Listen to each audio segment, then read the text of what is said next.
እግዚአብሔር ጊዜ የሚሰጠን ለምንድን ነው? አንድ እንድናድግ ነው። እስኪ እንድናድግ በሉ እንጂ ዝም ብሎ አዲስ ዓመት በመጣን ቁጥር አሁን ለሰው ሁሉ እንድትናገሩ፣ ለጓደኞቻችሁ ሁሉ፣ ለእናንተም ለራሳችንም እኔም ጭምር ነው። ሰው በየጊዜው ያቅዳል። በየጊዜው ትናንት ያልተለወጠ ሰው ዛሬም ማቀድ አለበት። ዛሬም መዘጋጀት ነው እና መንገር ያለብን ነገር ምንድን ነው? ዘንድሮ ምንድን ነው ያደግኩት ነው ማለት ያለብን። አዲስ ዓመት እየመጡ ማክበር አንድ ሀሳብ ልንገራችሁ። አንድ ሰው ተኝቶ ባልጋ ላይ ይውላል። ፀሐይ ወጥቶ ለመሞቅ እግሩ አይፈቅድለትም ወይም ወገቡ ታሟል። ለዚህ ሰው ፀሐይ መውጣቷ ጥቅም አለው የለውም? ወጥቶ አይሞቃትምና። ላልተለወጠ ሰው አዲስ ዓመት ትርጉም የለውም። ለለውጥ ለማይዘጋጅ ሰው ፀሐይ የትናንትናይቱ ነገም ብትወጣ ወጥቶ ለማይሞቃት ሰው ለማይጠመቀምባት ሰው ጥቅም እንደሌላት ሁሉ የዘመን መለወጥ ለማይዘጋጅና ለማይሰራ ሰው ረብ የለው፣ ጥቅም የለው። ዘመን የሚጠቅመው ለሚሰራ ነው። ስለዚህ ማደግ አለብን። ልብ ማደግ አለበት። አይምሮ ማደግ አለበት።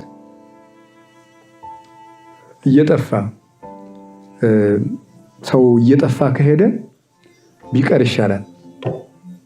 የሚያጠፋ እድሜ ምን ይጠቅማል? አንዱ እድገት ነው። ሁለተኛ ጌታ ወዳለበት መድረስ። እስኪ በሉ ምን አላችሁኝ? ጌታ ወዳለበት እስክንደርስ ድረስ ይቆየናል። እስክንደርስ ድረስ ክርስቶስ እድሜ ይሰጣል። ካሁን በፊትም ተናግሬ ያውቃለሁ። የማቴዎስ ወንጌል ምዕራፍ 9 ላይ ያለ ታሪክ ነው። ሁለት እውር ሰዎች ነበሩ። ጌታችን መድኃኒታችን ኢየሱስ ክርስቶስ ወደ ኢያሪኮ ሲያልፍ ሁለቱ እውሮች ጌታ አልፎ እየሄደ እንደሆነ ሰሙ። ምናልባት ለመነኮሳት አንድ ቀን ለእናቶች ብቻ ትምህርት ሰጥቼው አውቃለሁ። ይሄንን ለእናንተ ድግም እንዳይሆንባችሁ፣ ግን የእግዚአብሔር ቃል ሁልጊዜም አዲስ ነው። ሁለቱ እውሮች ጌታ እያለፈ አልፎ እየሄደ እንደሆነ ሰሙና እንዲህ አሉ፣ የዳዊት ልጅ ሆይ ማረን አሉ። እስኪ በሉ የዳዊት ልጅ ሆይ ምን አለ? ማረን አሉ። ኋላ ተመልከቱ፣ የዳዊት ልጅ ሆይ ማረን ሲሉ ሰዎቹ ግን ምን አደረጓቸው? አትጩሁ ብለው ከለከሏቸው ይላል። እነሱ ግን ወአፈድፈዱ ከሊሃ ይላል፣ ጨምረው ጮሁ፣ አብዝተው ጮሁ። የዳዊት ልጅ ሆይ ማረን እያሉ አብዝተው ጮሁ ይላል። አብዝተው ሲጮሁ ጌታ ኢየሱስም ቁሞ ቆያቸው ይላል። ምን ብሎ ቆያቸው? ይሄ ነው ደስ የሚለው ነገር። ለምንድን ነው? እውር ስለሆኑ ቶሎ ሩጠው እንደማይደርሱ ያውቃል።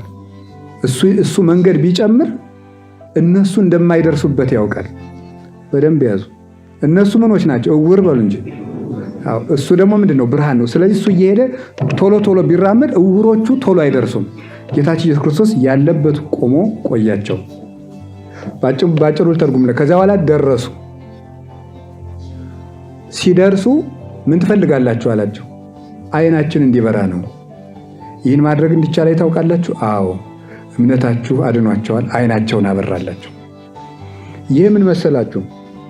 እውር የሚባለው ክፉና በጎ ያለየች የክርስቶስን ብርሃን ለማየት ያልበቃች ብቃት ላይ ያልደረሰች ነፍስ ናት። ገና እውር ማስተዋል የሌላት ነፍስ ማለት ናት።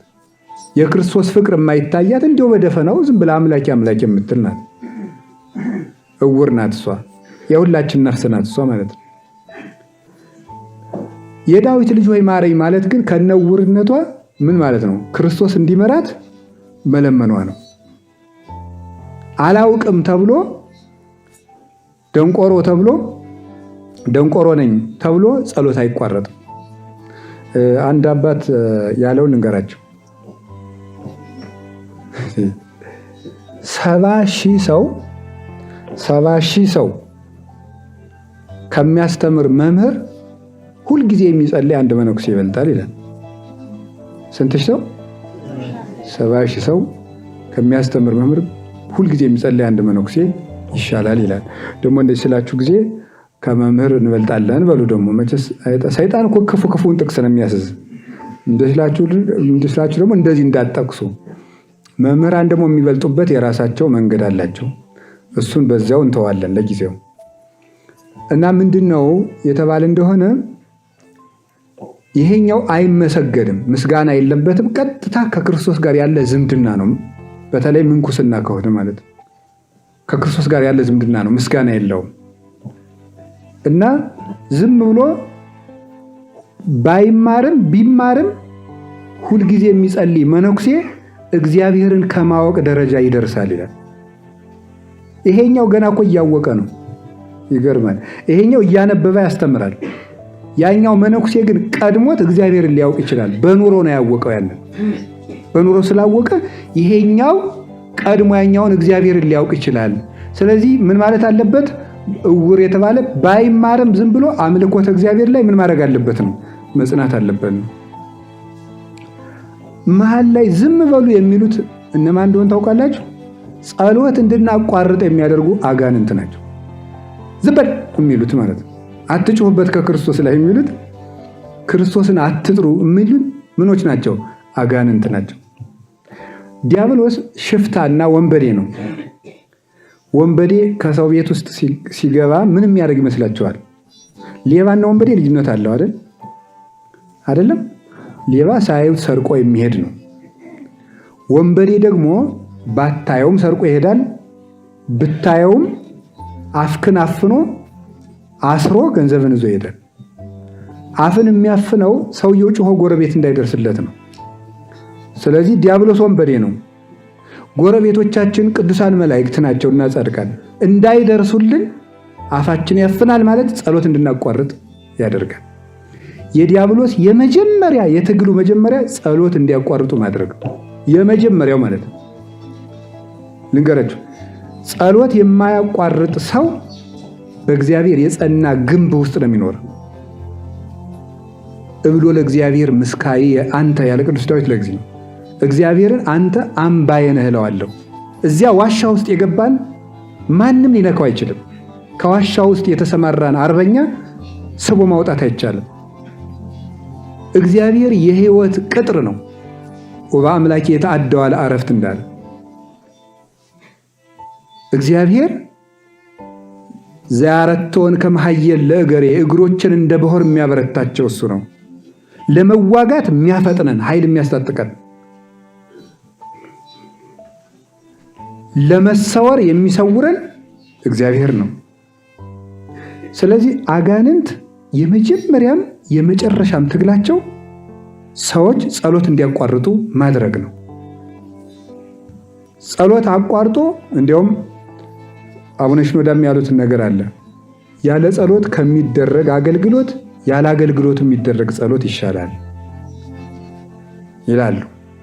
ሳይጸልዩ ከማገልገል ሳያገለግሉ መጸለይ ይሻላል። ጸሎት አቋርጦ አገልግሎት የለም። የምንም ነገር የጥፋት መጀመሪያ ጸሎት ማቋረጥ ነው። እውነቴን ነው የምነግራችሁ። አጋንንት ከኛ እንዲርቁ ምን እናድርግ ካላችሁኝ የመጀመሪያ ጸሎትን አለማቋረጥ ነው። የመፍትሄ ሁሉ መጀመሪያ እዩት። ጸሎታችን እንድናቋርጥ ሰይጣን የማያደርገው ነገር የለም። የኛን ነፍስ እንኳን ነፍስ ብሏት ሲፈትናትን እንዲሁ ይገርመኛል። ቁም ነገር ብሏል። ደህና ቁጭ ብለን የዋልነውን ሰዎች ትንሽ እንደው አቡነ ማለት ስንጀምር ደህና ዋላችሁ የሚል ሰው ይመጣል። እንዲሁ ግርም ነው የሚያደርገው እኮ ነው እኮ እንዲህ ይረቅብኛል አለ ተሚ። እንዲህ ይገርማል እኮ እንዲሁ ምንም ብቅ ያላለው ሰው የዚያች ሰዓት ነው ሰው እንዲመጣ የሚያደርገው ማለት ነው። ስራዬ ብሎ ማታ እንድናመሽ ማድረግ፣ የሌሊቱን ጊዜ ለመሻማት ሌሊት ቶሎ እንዳንነሳ ማታ ስናወራ እንድናመሽ ማድረግ፣ እጅጉን ሰይጣን የሚሰራበት ጸሎት ማስቀነስ ነው። እንደገና ደግሞ ጸሎት እንድናቋረጥ የሚያደርገን በምን ይመስላችኋል? የጸሎት ውጤት ምንድን ነው? እስከዛሬ ጸለያችሁ ያመጣችሁት ምንድን ነው በማለት ተስፋ በማስቆረጥ ጸሎታችን እንድናቋርጥ ያደርገናል። እግዚአብሔር መቼ ለምንኸው ሰምቶ ያውቃል? መቼ አድርጎልህ ያውቃል? አትድከም ይላል። ደግሞ አትድከም አሁን እንደውም ደግሞ ሰይጣን እንደውም አንዳንድ ጊዜ ምን እንደሚያደርግ ታውቃላችሁ? አሁን እየተገለጠ በተለይ መነኮሳትን እኔ ምዕመናን በዚህ ፈተና ሲፈትን እንደው ሰይጣን ምን የሚምረው ሰው የለም እላለሁ። መነኮሳትን ይሄድና ለበቁት ተገልጦ ነው፣ ላልበቁት ደግሞ በህሊናቸው ይመጣና ይኸው እኔ ሌትም ቀንም እፈትንሃለሁ ክርስቶስ ታዲያ ከሰማህ አይረዳህም ይላል። እና ምን ሊያደርግልህ ነው የምትጸልይ? ዝም ብለህ አርፈህ ቁጭ በል ይላል ማለት ነው። መድኃኒቱ ነው እኮ። እሺ ባይረዳኝም አንተ እንዲሁ ለእኔ ሀሳቢ ያደረግህ ማን ነው ነው መልሱ። አይርዳኝ ተው ዝም ብለህ ግን እንዲሁ አሁን አንተ ከመቼለት ወዲህ ነው ሀሳቢ ሆነ የምታውቀው ነው። አዳምና ያሰብክለት ለማን ስታስብ ነው የምናውቀው? መልሱ ይሄ ነው። በቃ መመለስ ያለባችሁ እግዚአብሔር መቼ ሰምቷችሁ ያውቃል የሚል ጥያቄ ከመጣባችሁ እና ምን አገባህ ነው። እውነቴን ነው የምነግራችሁ ማለት ነው። እንዲሁ ባይሰማኝ እንኳን መቼም ከእግዚአብሔር አንተ አትሻለኝም። ባይሰማኝ ራሱ በቃ እግዚአብሔር ደግሞ ለምን እንደማይሰማ ነግሬያችኋለሁ ቅድም። ሁሉ በአንድ ጊዜ አይሰጥም፣ የማይረባንንም ልንለምን እንችላለን ነው። አሁን አንዳንድ ሰው ይመጣና የሚጠይቀውን ጥያቄ ልንገራችሁ። እንደው እኔ በህይወት የገጠመኝ ነው። እገሊትን ላገባ ፈልጋለሁ ይላል። እምቢ ትላለች እሷ እንዲሰጠኝ አድርጉ ጸልዩ። አትሆንህም፣ እግዚአብሔር እንደማትጠቅምህ አውቆ የሆነ እንድትሆነኝ ማድረግ ይሳነዋል ወይ? ይኸውላችሁ ማለት ነው። ይህ በጣም መከራ በቃ ማለት ነው። እንድትሆነኝ ማለት የሰው ነፃ ይኸውልህ ማሰብ እኮ ያለባችሁ የእናንተን ነፃ አይምሮ እንደሚጠብቅ የእሷንም ነፃ አይምሮ እኮ ይጠብቃል እንዴ። ነፃ ፈቃዷን አያስገድድም እግዚአብሔር። በግድ ለገሌ ሁኝ አይልም። እንደ እንጀራ አባት አይልም። ነፃ ፈቃዷን የእሷስ መብት የት ይግባ? ይኖር አይደለም። እግዚአብሔር እኮ የሁላችን አባት ነው። አንዳንድ ጊዜ እኮ ገሌን አጥፋልኝ ብለን ስንጸልይ ባለማጥፋቱ ንድድ ይለናል። እግዚአብሔር ለዚያ ሰውዬ አባቱ መሆኑን እንረሳውና ማለት ነው። ለዚያ ሰውዬም እኮ ደግሞ ያ ሰውዬም እኮ በአቅሙ አጥፋልኝ እያለን የሁላችን ቢሰማስ መጥፋታችን አይደለም? የዚያን ሰውዬም ቢሰማ ሞኝ የምትሆኑት እናንተ ሰኞ ቤተክርስቲያን እንዳችሁ ገሌን አሳየኝ አደራ ቅዱስ ሚካኤል እንዲሁ ስትሉ፣ ያኛውም ሰውዬ ደግሞ ገብርኤል ሄድና ቅዱስ ገብርኤል አደራ ይላል። ገብርኤልም ቢሰማ ሚካኤልም ቢሰማ ምን ልንሆን ነው? ይኸውላችሁ እና እግዚአብሔር ባይሰማን የሆኑ ጥሩ ጸሎቶች አሉ። ባይሰማን ጥሩ የሚሆንበት ጊዜ አለ።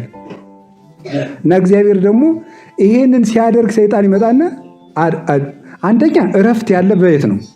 በመንግስተ ሰማያት ነው። እኔ አሁን ስለሚመልስልኝ ጥያቄ ሳይሆን ክርስቶስን የምከተለው የዘላለም ሕይወት እንዲያወርሳኝ ነው። እሱን ነው የምፈልገው። አንተ ምን አገባ ብሎ ሰይጣንን ማሳፈር ነው። ዝም በሉ የሚለን ሰይጣን በሁለት መንገድ ነው። ተስፋ በማስቆረጥና በምንድን ነው? በሐኬት በስንፍና ቅንድብን በማክበድ በአጓጉል አሉባልታዎች በመጥመድ። እንዲህ እኮ ይገርማቸዋል። ጸሎት ሲባል እንቅልፉ ሞቶ ወሬ ሲባል ልቡ ሁላ የሚነቃ ሰዋል። ልብ ንቅት ብሎ ማለት ነው። እኔ እንደውም አንዳንድ ጊዜ ይገርመኛል። በጨዋታ በወግ 2 ሰዓት 3 ሰዓት እናወራና የእግዚአብሔር ቃል ስናደርገው ነገሩ ሲሪየስ ወደ መሆን ሲመጣ ባሉ እንግዲህ ይሄን ይላል። በሽታ እኮ ነው ይሄ። ብርቱ ነገር ለነፍስ የሚጠቅም ነገር ሲሆን ከጓደኛ ጋር እንኳን የምንቀመጥበት ጊዜ አጭር ነው የሚሆነው። ጨዋታ ሲሆን ግን ይረዝማል። እግዚአብሔር እንዴት በቁም ነገር እንደሚፈልገን ሰይጣንም በቁም ነገር እንዳንገኝ እንደሚያደርገን ልብ በሉ። ስለዚህ ዝም በሉ የሚለን ይሄንን ነው። ከዚያ እነሱ ግን አፈድፈዱ ከሊያ ነው። ዝም በሉ ሲባል እንደውም ጸሎት መጨመር ነው። ግን አንድ ነገር የምታስቡት ሰይጣንም በጸሎት ብዛት እንደማታሸንፉት ደግሞ እርግጠኛ ሆኑ። በጸሎት ብዛት ሳይሆን ስለለመነው እግዚአብሔር ስለ ቸርነቱ አጠፋልን እንጂ ጸሎታችን 50 ገጽ በመሆኑ ምክንያት አይደለም። ግልጽ ነው። እንደዚያም አሁን ለምሳሌ ሰይጣን መጥቶ በህልማችሁ ቢፈትናችሁ ወይም አንድ ነገር እንዲያውም ዛሬ 150ውን ነው በምዘልቀው ምንም አይመስለውም እሱ። ያ ማለት አንተን እግዚአብሔርን ቸርነት ሳይሆን ስላበዛህ እንደምታሸንፈው ሃይማኖት የህሊና ጉዳይ ነው።